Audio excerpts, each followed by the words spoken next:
En todos los sectores de la actividad humana ha tenido Colombia hijos ilustres, dignos de figurar en la galería universal de los más altos valores humanos. Uno de esos próceres de la cultura, uno de esos hijos que honrarían a cualquier pueblo, es el que recordamos con ocasión del primer centenario de su fallecimiento, Rufino José Cuervo. A él deben hoy volverse las miradas de los colombianos para que vean cómo se ama a la patria, cómo se sirve a la ciencia y cómo se aprovecha bien el divino don de la vida.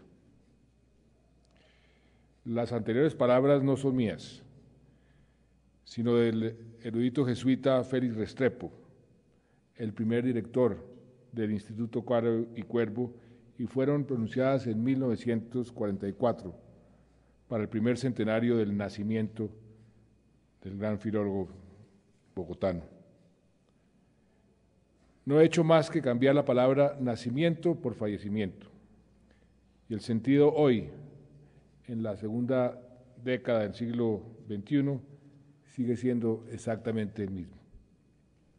Rufino José Cuervo es sin duda uno de los colombianos más importantes de toda nuestra historia como nación. Si Santander fue prócer de la libertad y organizador de la República, si García Márquez es nuestro estandarte en la literatura o Botero en el arte, Cuervo es sin duda nuestro máximo exponente en el mundo maravilloso de la filología, la lingüística y la gramática. Dicho de otra forma, es el mayor estudioso de la palabra en nuestro país y tal vez en todo el mundo de habla hispana. Qué orgullo tener como compatriota, llamar compatriota a este hombre bueno, a este hombre modesto, a este hombre consagrado al estudio, a este hombre generoso, que sin proponérselo obtuvo fama y reconocimiento universal por hacer lo que más quería, ser el guardián de nuestro idioma. Y lo llamo compatriota en dos sentidos: en el obvio de ser todos hijos de la misma Colombia, y en el que más apreciaría Cuervo, que es en el de hablar la misma lengua castellana. Yo recuerdo cuando realmente aprendí a escribir. Yo aprendí a escribir a los 33 años, porque fue cuando me nombraron subdirector del Tiempo.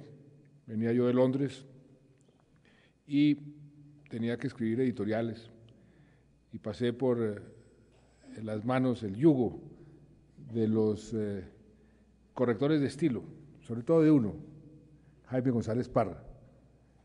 Y él realmente a los 33 años me enseñó a escribir, me enseñó, ojo, ¿qué diría Cuervo con esta palabra? Ojo con el qué galicado, ojo con ese nefasto gerundio, ojo con el abuso del adjetivo.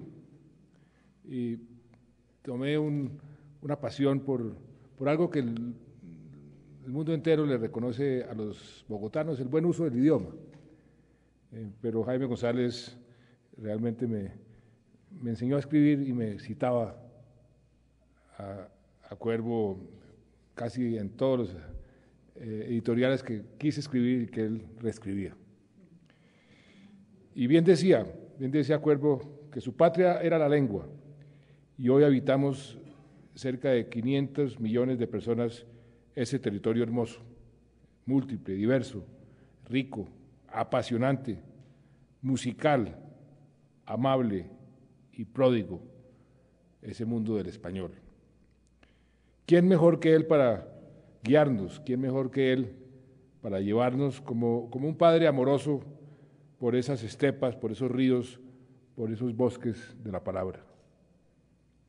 Por eso estamos hoy reunidos, emocionados, debemos estar emocionados en torno a esta oportuna emisión postal que le rinde tributo, en medio de tantos actos y homenajes que desde el gobierno, desde la academia, desde el corazón de sus admiradores en todo el mundo, se celebran en este 2011, que el Ministerio de Cultura, en forma muy acertada, ha declarado como el año de Rufino José Cuervo. Hoy celebramos que un colombiano haya entregado a la humanidad los más elevados trabajos sobre la lengua de Cervantes. Y hablando de Cervantes, imposible no recordar aquí las palabras que hace unos años pronunció el escritor Fernando Vallejo, quien trabaja ahora mismo en un libro sobre la vida de Cuervo, respecto de nuestro sabio. Abro comillas: la máxima locura que ha producido la raza hispánica por sobre la de Don Quijote es la tuya, tu diccionario, delirante, desmesurado, hermoso como la hermosura que tienen las grandes obras sin sentido ni razón.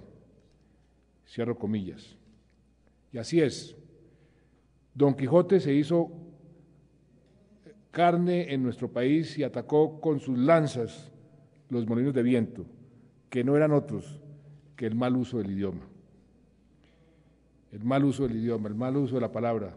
Tengo una anécdota muy lindo que me quedó también grabado para el resto de mi vida. Antes de que García Márquez comprara esa casa monumental en Cartagena, él tenía un apartamentico muy pequeño, allá en Castillo Grande, en un edificio que se llamaba La Máquina de Escribir.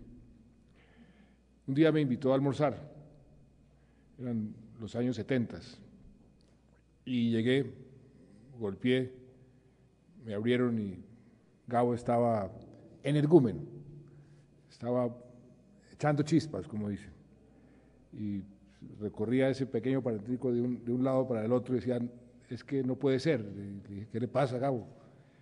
Llevaba 2 días tratando de descubrir una palabra. ¿Cómo es que se llamaba ese juego de los gamines que jugaban para ganarse las monedas, a ver quién quedaba más cerca de la pared? Golpeaban, lanzaban la moneda y el que quedara más cerca. ¿Cómo era que se llamaba? Llevaba 2 días escogiendo la palabra precisa. Y después nos fuimos a almorzar y me hizo una disquisición de lo que él llama la carpintería de la literatura, la escogencia correcta de las palabras. Y después de esa conversación, yo leía a García Márquez con mucho más placer, con mucho más pasión, porque veía esa escogencia de cada palabra, ¿no?, cómo era de precisa, que lo volvió ese gran escritor que es. Rufino José Cuervo, como Alonso Quijano, perdió la cabeza entre los libros, pero su delirio no fue el delirio ingenuo de un caballero andante, sino el delirio magistral de un visionario capaz de crear obras para la prosperidad. En la soledad de su escritorio, primero en Bogotá, en la casa familiar ubicada a pocas cuadras de acá, en el barrio de la Candelaria, y luego en París, donde vivió los últimos 29 años de su vida, Rufino José, con austeridad de monje, dedicó todas sus energías, todas sus horas, todo su amor, toda su pasión al estudio del idioma.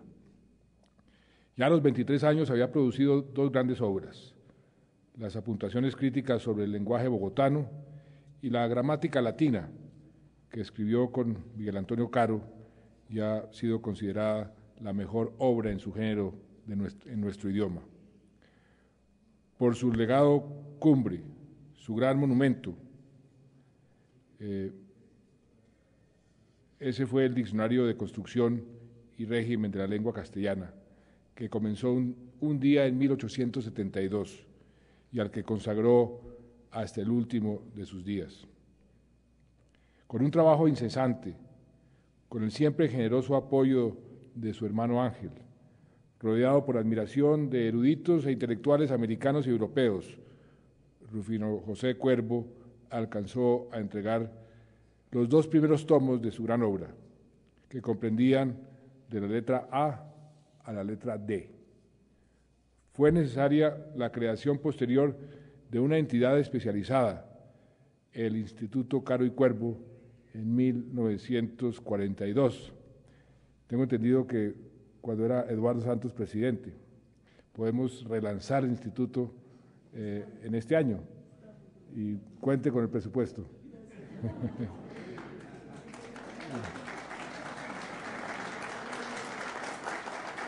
Y el trabajo dedicado de varios expertos durante 50 años más para terminar este empeño que inició un hombre solo.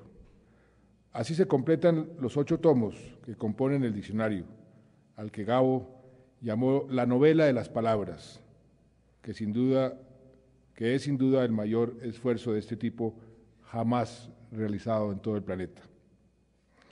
No es gratuito que haya sido galardonado con el Premio Príncipe de Asturias de Comunicación y Humanidades. ¿Cuánto significó Rufino José Cuervo en la historia de Colombia y de los países de habla hispana? Representa la excelencia del estudio, la excelencia de la labor honesta y la consagración académica.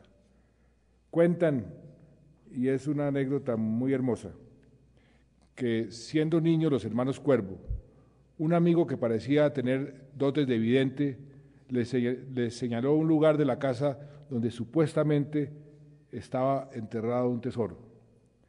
Cuando su padre, el intelectual y político Rufino Cuervo, quien fuera vicepresidente de la República, los descubrió cavando para hallar la supuesta riqueza, les hizo esta admonición solemne y ejemplar: hijos míos, este hoyo se va a cegar inmediatamente. Ustedes no deben buscar más tesoro que su propio trabajo. Y así fue. Aún en las mayores dificultades económicas, los hermanos Cuervo no temieron trabajar con sus propias manos, con su esfuerzo, en oficios tan exóticos a su formación como fue la elaboración de cerveza, en la que fueron verdaderos pioneros en nuestra patria. Y hay otra anécdota que nos da una idea de la importancia universal del trabajo de Cuervo. A comienzos del siglo XX, cuando se reunió en México la Conferencia Panamericana, corrió la voz entre los delegados de que Cuervo había terminado su diccionario, pero no podía publicarlo por falta de recursos. Pues bien, la conferencia aprobó una resolución, que a la postre no fue necesaria, en la que 15 países, incluido Estados Unidos, se comprometieron a financiar la edición. Así de grande era Cuervo y era la obra en la que se empeñó. Gracias al Ministerio de Tecnologías de la Información y las Comunicaciones y a 472 por este bello homenaje postal. Gracias al Ministerio de la Cultura, a la Cancillería, al Instituto Caro y Cuervo, a la Asociación de Amigos del Instituto, presidida por nuestra querida Elvira Cuervo, nada menos que su sobrina bisnieta, por sus esfuerzos por hacer de este año Cuervo un pretexto para recobrar su legado y para querer más y más nuestro idioma. Queramos la palabra, cuidemos la palabra, sintamos el poder de la palabra y convirtámoslo, esa palabra, en paz, en prosperidad, en armonía. Fíjense qué palabras tan lindas: paz, prosperidad, armonía, en felicidad para todos los colombianos. Que este sea nuestro tributo a uno de los mejores colombianos de la historia. Y permítanme terminar recordando otra vez el ilustrado discurso del padre Félix Restrepo. Decía: dupliquemos nosotros nuestro entusiasmo y nuestra admiración y dejemos que de uno y otro confín de Colombia, de uno a otro extremo de la América española, se extienda un sentimiento de honda reverencia ante la figura de Rufino José Cuervo y estallen un aplauso y una aclamación unánime para hacer sentir al mundo que América tiene también sus héroes y sabe también premiar el mérito de una vida dedicada por entero a la virtud, a la ciencia, a la amistad y al patriotismo. Cierro comillas. Vivan siempre en nosotros y en nuestra lengua el espíritu y la sapiencia de Rufino José Cuervo. Muchas gracias.